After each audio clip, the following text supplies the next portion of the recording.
여러분 반갑습니다. 오늘은 세종께서 우리에게 주신 사랑의 선물 한글을 고마워하고 자랑하고 아끼자고 다짐하는 한글날입니다. 그리고 또 한편으로 오늘은 우리가 세종의 한글 속 비밀이라는 주제로 생각을 나누고 있는 세 번째 시간이기도 합니다. 그리고 저는 이 시간을 맡고 있는 호주 멜본의 남기영입니다. 세종의 한글 속 비밀 첫 번째 시간에는 한글 창제의 역사적인 배경을 통하여 한글이 어떤 문자인가를 살펴보았습니다. 그리고 두 번째 시간에는 무형의 소리의 형태를 주어 유형의 글자로 만들었던 세종의 한글 창제 원리를 살펴보았고, 그리고 오늘 세 번째 시간에는 글자가 아파요 다시 소리가 만들어지는 과정을 음성학적인 관점에서 살펴보려고 합니다. 훈민조금 해례본에서는 하늘과 땅의 원리는 음양 오행으로 되어 있으며 사람의 소리에도 음과 양이 있기 때문에 조금도 그 원리와 이치를 따라서 만들었다고 훈민정 창제의 원리를 설명하고 있습니다. 그러면서 자음 17자는 발음기관의 형태를 본떠서 그 모양을 만들었고, 모음은 하늘과 땅과 인간을 상징하는 점과 수평선과 수직선을 형태의 기본으로 이들을 조합하는 형식으로 해서 모두 11개의 기본 모음을 만들었다고 했습니다. 그런데 우리가 여기서 주목할 것은 자음의 경우는 그 창제의 시작이 음양사산이었으나 글자의 모양은 입안에서 음석이 시작되는 곳의 모양을 본따 만들었다는 사실입니다. 그리고 한 걸음 더 나아가서 세종은 이 17개의 자음을 어금니소리, 혀소리, 입술소리, 입소리, 그리고 목구멍 소리로 구분했던 것입니다. 그러나 우리는 여기서 글자의 모양이나 상징성보다는 글자가 소리로 만들어지는 발성이라는 관점에서 한글 창제에 들어있는 세종의 비밀을 찾아보려고 하는 것입니다. 먼저 모음에 대해서 생각해 보겠습니다. 지난 시간에는 현재 우리가 사용하고 있는 한글의 모음은 모두 21자라는 말씀을 드렸습니다. 그리고 이 21개의 모음은 시작하는 소리와 끝내는 소리가 같은가 아니면 다른가에 따라서 8개의 단모음, 6개의 이형 이중모음, 그리고 나머지 7개의 일반 이중모음으로 구분할 수 있다는 말씀을 드렸습니다. 그런데 말입니다. 우리는 여기서 자음과 모음의 소리값을 이야기하기 전에 우선 사람의 말소리는 어떻게 만들어지는가를 잠시 살펴보고 다음 이야기를 이어가는 것이 좋을 것 같습니다. 사람의 말소리가 만들어지는 과정을 간단히 이야기한다면 소리는 코나 입을 통하여 폐로 들어간 공기가 구강을 통하여 밖으로 나올 때 연골질에 얇은 막으로 되어 있는 한 쌍의 성대를 진동시켜 만들어지는 것입니다. 성대는 2cm 정도의 크기를 갖는 2개의 얇은 연골막으로 이루어져 있습니다. 이 두 성대 사이의 공간을 성문이라고 하는데, 말을 하지 않고 호흡만 할 때에는 2개의 성대가 열려 있어서 공기가 자유로 드나들 수 있습니다. 그러나 말을 하거나 노래를 할 때에는 성대가 닫혀지게 되고, 이때 폐에서 밖으로 내어보내지는 공기가 두 성대 사이의 성문을 통과하면서 성대를 진동시켜 소리가 만들어지는 것입니다. 이때 만들어진 소리는 문과 문틀 사이로 바람이 들어오면서 문풍지를 진동시킬 때 나는 바람소리 비슷한 것입니다. 그러면 실제로 성대가 만들어내는 소리를 한번 들어보시겠습니다.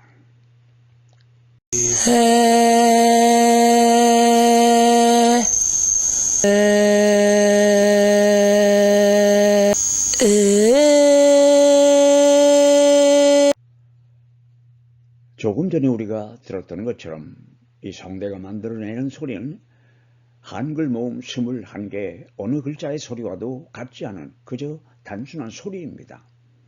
이 소리를 다른 소리와 구별하기 위하여 우리는 성대음이라고 부르겠습니다. 이 성대음은 성대의 두께, 모양, 길이, 그리고 그 유연성에 따라서 사람마다 독특한 성대음을 만들어내게 됩니다. 이렇게 만들어진 성대음은 후두, 인두, 구강을 거쳐서 입 밖으로 나오게 되는데, 이때 후두로부터 입술과 코까지의 공간은 성대음이 통과하는 음성 튜브의 역할을 하게 됩니다. 그리고 그 과정에서 그 음성 튜브의 모양을 변형시키면 성대음은 단모음의 음성으로 변성되는 것입니다. 그렇게 만들어진 소리를 성대음과 구별하기 위하여 우리는 음성이라고 부르겠습니다. 우리는 우선 이 8개의 기본 모음의 소리가 만들어지는 과정을 하나하나 살펴보도록 하겠습니다. 이 기본 모음의 발성 원리를 이해한다면 나머지 13개의 이중 모음은 이 기본 모음의 조합이기 때문에 이중 모음의 발성 원리도 바로 이해할 수 있을 것입니다. 성대음을 단순 모음으로 바꾸는 기본 조음 기관은 입과 입술의 모양입니다. 여기서 입이라고 하는 것은 구강 전체를 말하는 것입니다. 그리고 혀는 모음을 발음하는데 직접적인 영향을 주지는 않습니다. 혀에 관대하여는 자음을 이야기할 때 다시 말씀드리겠지만, 혀의 주된 역할은 자음에 숨겨져 있는 음의 잠재력을 모음의 실어 음성으로 바꾸는 것입니다. 아는 입 모양이 가장 자연스럽고 편안한 상태에서 만들어지는 음성입니다. 평안한 자세로 입을 약간 벌려 음성이 새어나갈 틈을 만든 다음에 그 사이로 성대음을 자연스럽게 밀어내면 이 아라는 음성을 만들 수 있습니다.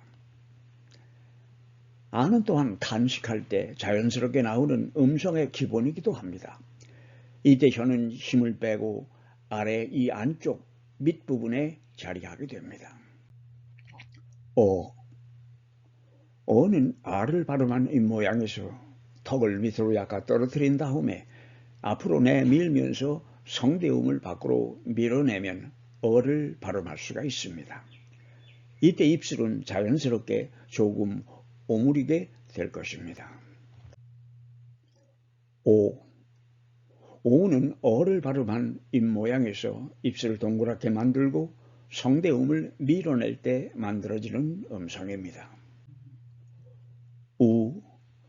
우는 오를 발음하는 입 모양에서 동그랗게 만든 입술을 앞으로 내밀면서 위로 약간 치켜 올렸을 때 만들어지는 음성입니다. 어는 입술을 글자 모양처럼 가로 길게 펴고 입을 약간 연 상태에서 내는 음성입니다. 이때 위, 아랫니는 서로 거의 닿을 상태가 되며 아랫니는 밖에서 그 끝부분을 볼 수 있게 노출될 것입니다. 이는 어를 발음하는 이 모양에서 입술에 힘을 주어 긴장시키면서 가로로 길게 연 상태에서 성대음을 내보낼 때 얻어지는 음성입니다. 이때 위, 아랫니가 밖에서 잘 보이게 됩니다. 이를 발음할 때 다른 사람이 말하는 사람의 이를 잘 볼 수 있다고 해서 모음 이가 이라는 음가를 갖게 되었는지도 모르겠습니다. 옛날에 어려서 이를 가할 때면 흔들리는 이를 실에 메어놓고 이하면 갑자기 잡아당겨서 이를 뽑았던 기억이 있습니다. 아마 600년 전에도 세종이 한글을 창제할 그때에도 어린아이들은 아마 그렇게 이를 뽑았을 것입니다. 애는 이를 발음하는 입 모양에서 턱을 밑으로 떨어뜨리면서 아랫 입술로는 아랫 이를 감싸 밖에서는 이가 보이지 않게 하고 성대음을 밖으로 내어보낼 때 만들어지는 음성입니다. 이때 혀 끝 부분이 밖으로 드러나게 됩니다. 애는 애를 발음하는 입 모양에서 입을 더 벌리고 아랫밑으로 긴장시킬 때 만들어지는 음성입니다. 이때 아랫니와 혀 바닥은 밖에서 볼 수 있게 드러날 것입니다. 지금까지 말씀드린 8개의 기본 모음이 발음되는 조음기원의 정렬을 종합해 본다면 이때 입의 모양은 아에서 시작을 해 어, 오, 우, 이, 에를 거쳐서 에에서 끝나는 일련의 연속된 동작이라는 것을 알 수 있습니다. 이것이 8개의 한글 기본 모음이 만들어지는 발성 원리입니다. 그리고 모음을 발성하는 조음 과정에 있어서 혀는 직접적인 영향을 주지 않고 있다는 것을 우리는 알 수 있습니다. 그 외의 이중모음의 발음은 결합된 2개의 모음을 놓여있는 순서대로 첫 번째 모음을 짧게 발음하고 이어서 바로 그 다음 모음을 발음하면 이중모음의 음성을 만들 수 있습니다. 예를 들면 의는 의와 이의 조합으로 만들어진 이중모음이기 때문에 의처럼 첫 모음 의를 짧게 발음하고 그 다음 이를 발음하면 의를 음성으로 만들 수 있습니다. 그리고 이형 이중모음의 경우는 요를 예로 든다면 요는 이와 오의 조합으로 만들어진 이중모음이기 때문에 요처럼 이를 짧게 발음하고 이어서 오를 연속해서 발음하면 요의 음가를 음성으로 만들 수 있습니다. 이것은 몇 개의 대표적인 문자가 가지고 있는 자음과 모음의 수를 표로 만들어 본 것입니다. 이 표를 보면 서구에서 사용하는 알파벳의 기본 모음은 대체로 5개이지만 프랑스어는 6개 그리고 그리스어와 에티오피아어는 7개의 기본 모음을 가지고 있다는 것을 알 수 있습니다. 그런데 여기서 한글만이 유일하게 8개의 기본 모음을 가지고 있는 문자라는 것을 우리는 알 수가 있습니다. 한글은 모음이 풍부한 문자입니다. 그리고 한글에는 8개의 기본 모음이 있는 반면에 영어에는 5개의 기본 모음밖에는 없습니다. 그리고 의에 해당하는 단순 모음이 별도로 없기 때문에 어라는 음을 기록할 글자가 필요할 때는 스커트나 father에서처럼 IR이나 ER 같은 이중모음을 만들어 사용하고 또 애의 경우에는 cat에서처럼 같은 글자를 넣고 몇 가지 다른 음을 기록하는데 사용하는 방식을 취하고 있습니다. 그리고 이 모음 은은 우리 한글에만 있는 글자일 것입니다. 물론 다른 언어에도 으라는 소리는 있으나 이 소리를 기록할 수 있는 글자는 별도로 없습니다. 영어에서는 스킵에서처럼 자음을 모음 없이 연속해서 사용할 때 그 모음이 없는 빈자리가 모음 의의 역할을 하기도 하는 것을 우리는 볼 수 있습니다. 우리 세종께서는 다른 문자들이 갖지 않은 이 귀한 모음 의를 우리들에게 선물로 주셨던 것입니다. 이번에는 자음의 발성 원리를 살펴보도록 하겠습니다. 전통적인 음성학에서는 자음이 발생되는 과정을 설명하면서 성도를 통하여 나오는 공기의 흐름을 저지함으로 자음이 발생되는 것으로 그 원리를 설명하기도 합니다. 그리고 모음과 자음의 발생 원리를 구별해서 설명하기보다는 같은 선상에서 설명하는 것을 볼 수 있습니다. 그러나 우리는 여기서 좀 다른 각도에서 자음과 모음의 발생 원리를 관찰해 보려고 합니다. 자음은 각각 제 소리값을 가지고 있으나 모음의 도움 없이는 그 자음의 소리값을 음성으로 구현할 수 없는 음소들이기 때문에 자음은 자신의 소리값을 음성으로 구현하기 위하여는 모음이 필요하게 됩니다. 여기서 우리는 자음이 소리로 만들어지는 과정을 자음의 소리값을 모음에 실어서 입 밖으로 내어보낼 때 자음과 모음이 결합된 새로운 음성이 만들어지는 것으로 생각해 보도록 하겠습니다. 자음의 서로 다른 소리값은 혀와 입술 그리고 공기의 흐름의 변화를 주어서 각 자음의 음가를 모음에 실어 보냄으로써 구현되는 것이라고 생각합니다. 그러므로 한 음절을 발음하는 데 중심이 되는 음소는 해례본에서 이미 언급하고 있는 바와 같이 모음 중성입니다. 그리고 자음은 모음에 실어서 또는 엎혀서 그 자음에 잠재되어 있는 소리값을 모음과 더불어 음성으로 구현하게 되는 것입니다. 이것이 바로 자음이 음성이 되는 원리입니다. 이 과정에서 직접적인 영향을 주는 조음기관은 혀와 입술 그리고 구강과 입술의 모양으로 만들어지는 모음의 기유입니다. 그들은 혀의 모양, 혀의 떨림, 혀의 부드러운 정도, 입술의 모양, 입술의 떨림, 그리고 모음을 싣고 있는 기류의 양과 속도, 그리고 구강의 형태 및 공기가 흐르는 통로의 열린 크기 등이 될 것입니다.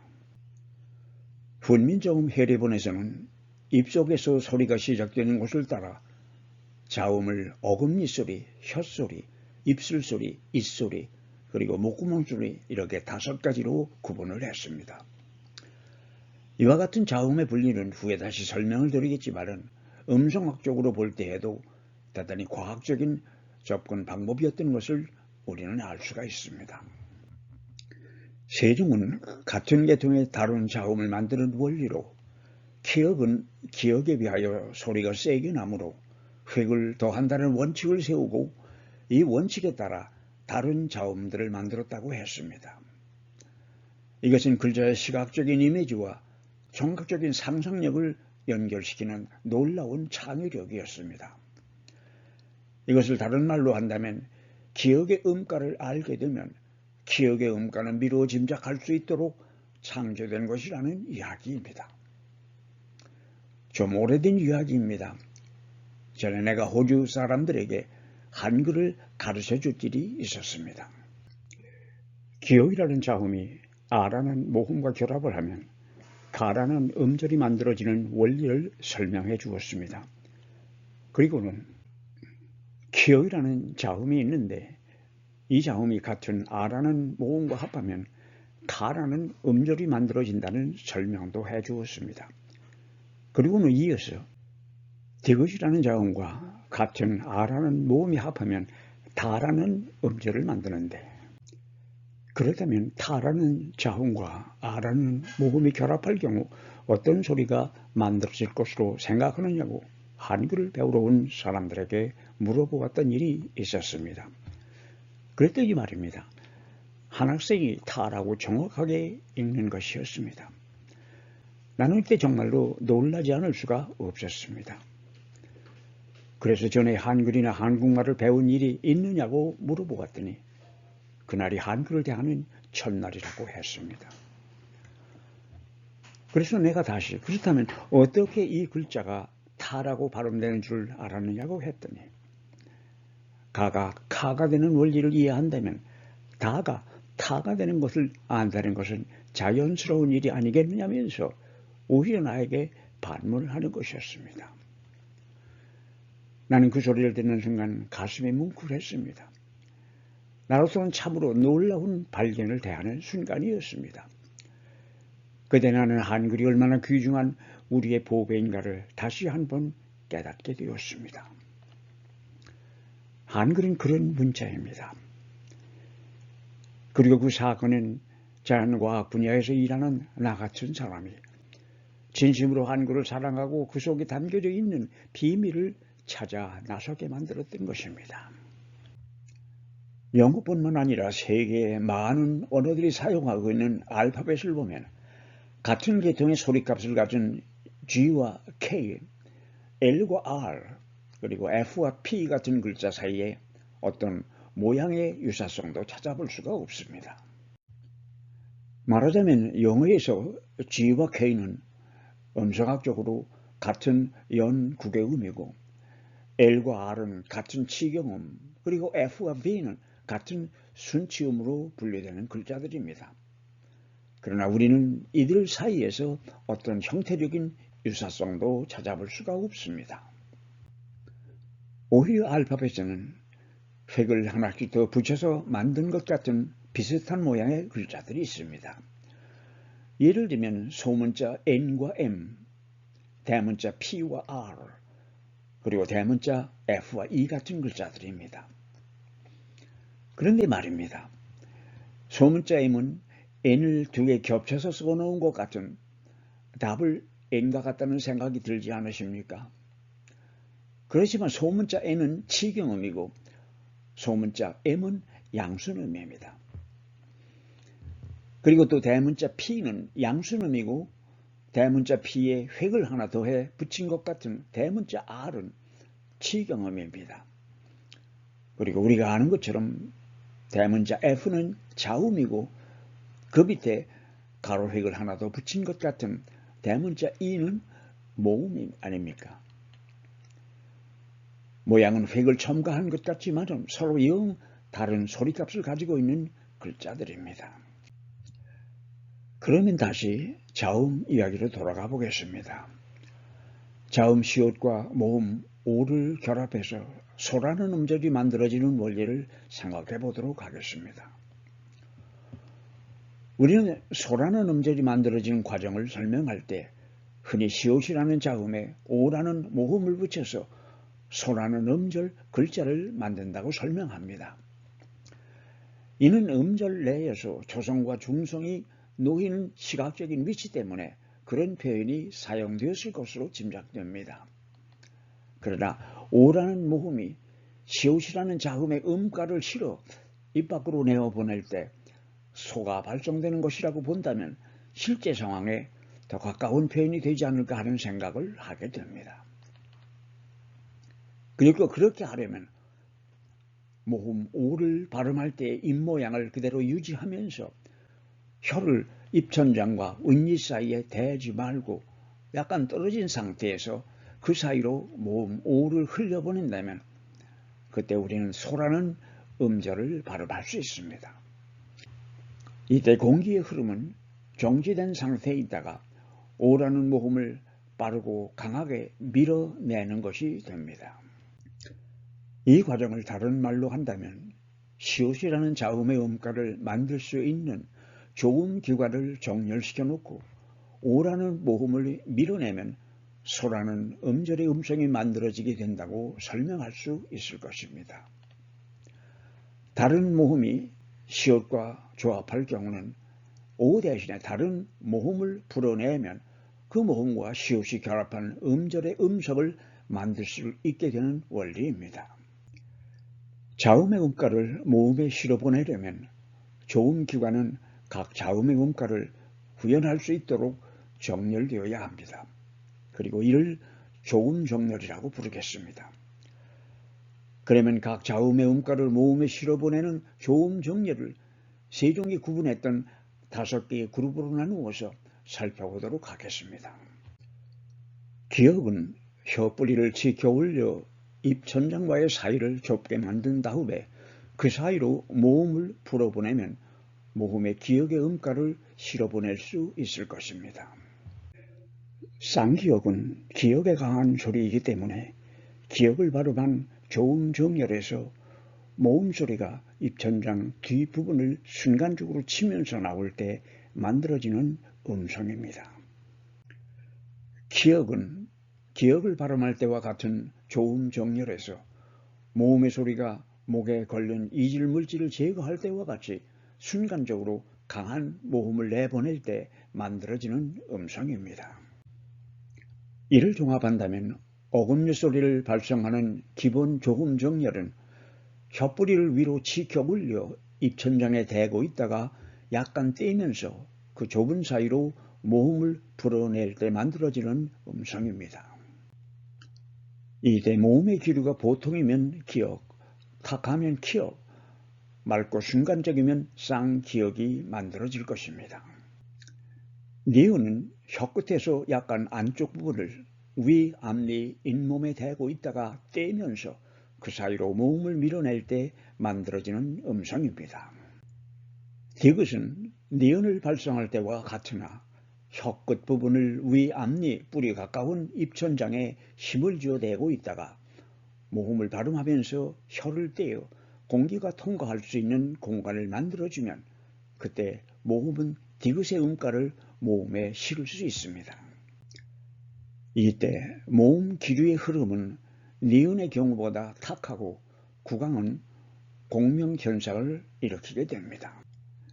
쌍디귿은 디귿을 발음할 때와 같은 좋은 정리를 유지하면서 혀를 입천장에서 떼일 때 혀에 힘을 주면서 짧고 강한 모음 소리에 디귿을 실어 보낼 때 만들어지는 소리입니다. 디귿의 경우와는 달리 구강의 공명현상은 일어나지 않습니다. 디귿의 경우는 니은을 발음할 때와 마찬가지로 혀를 위 앞니 뿌리와 입천장이 만나는 곳에 대고 있다가 혀를 떼면서 강하고 갑작스러운 모음 소리를 내보낼 때 만들어지는 소리입니다. 디귿이 디귿과 다른 점은 혀를 입천장에서 떼일 때 모음의 소리가 파열음이 되게 하는 것입니다. 리을의 경우는 혀를 입천장에 대지 않고 있다가 혀와 입천장의 간격을 넓히면서 혀를 움직일 때 모음의 기류가 통과하면서 내는 음성입니다. 훈민정음 해례본에서는 리을을 반 혀소리라고 해서 다른 혀소리 니은, 디귿, 디귿과는 구별하고 있습니다. 혀소리의 기본 조금 정렬은 혀끝에서 약간 안으로 들어온 혀의 앞부분을 위 앞니 잇몸에 대고 있다가 떼면서 모음을 밀어낼 때 만들어지는 음성입니다.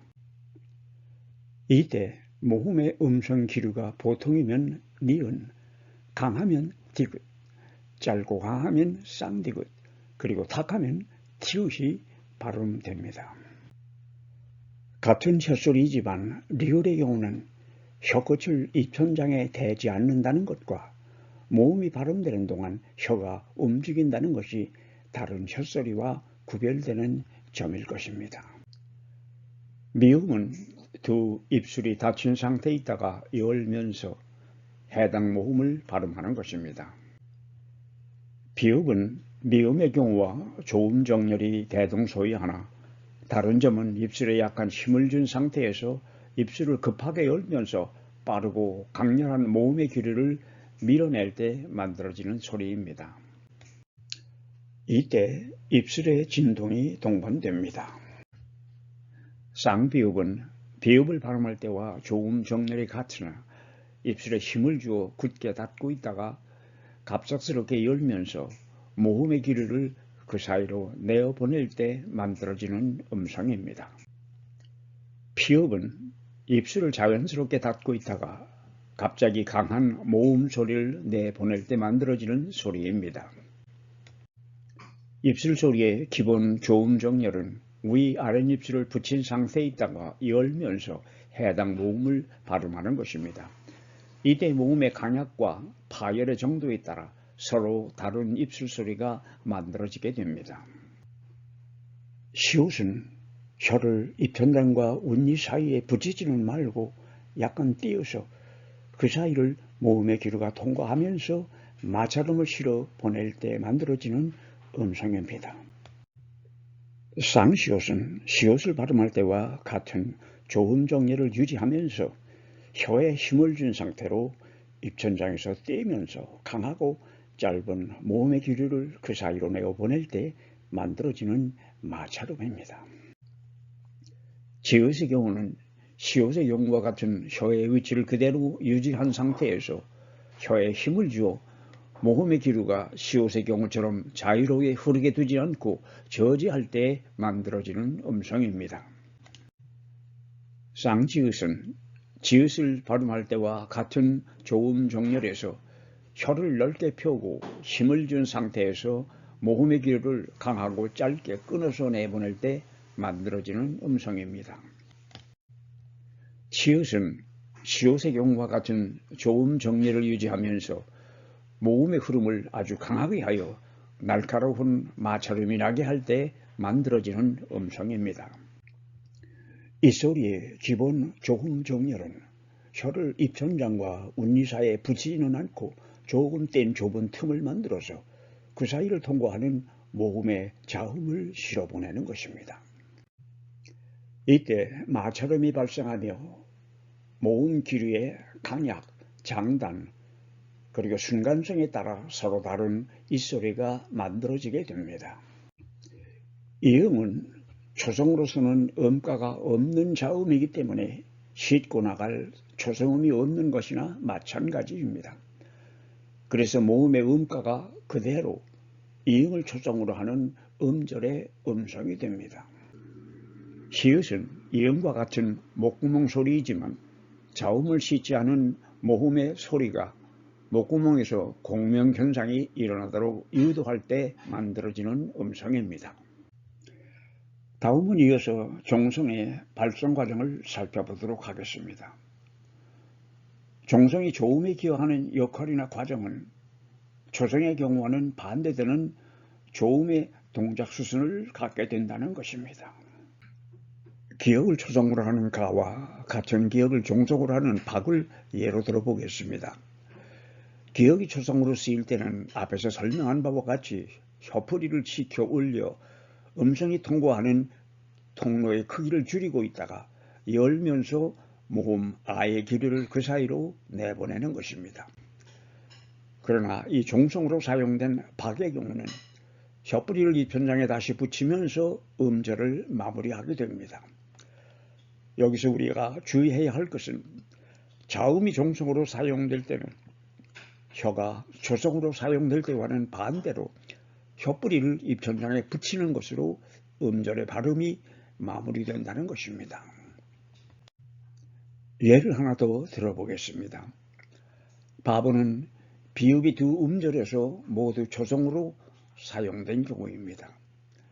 이때 입술은 닫고 있다가 열면서 바의 비읍 발음을 마친 후에는 입술을 다시 닫았다가 보를 발음하기 위하여 닫았던 입술을 열게 되는 것입니다. 그러나 밥의 경우는 비읍이 한 음절 내에서 초성과 종성으로 쓰인 경우입니다. 이때는 초성을 발음하기 위하여 열렸던 두 입술이 다시 닫힘으로 비읍이 종성으로서의 역할을 하면서 음절이 마무리되는 것을 볼 수 있습니다. 예를 하나 더 들어보겠습니다.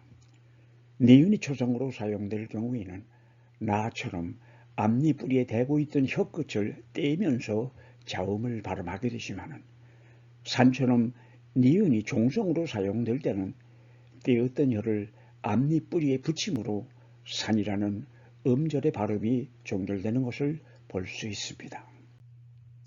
그런데 말입니다.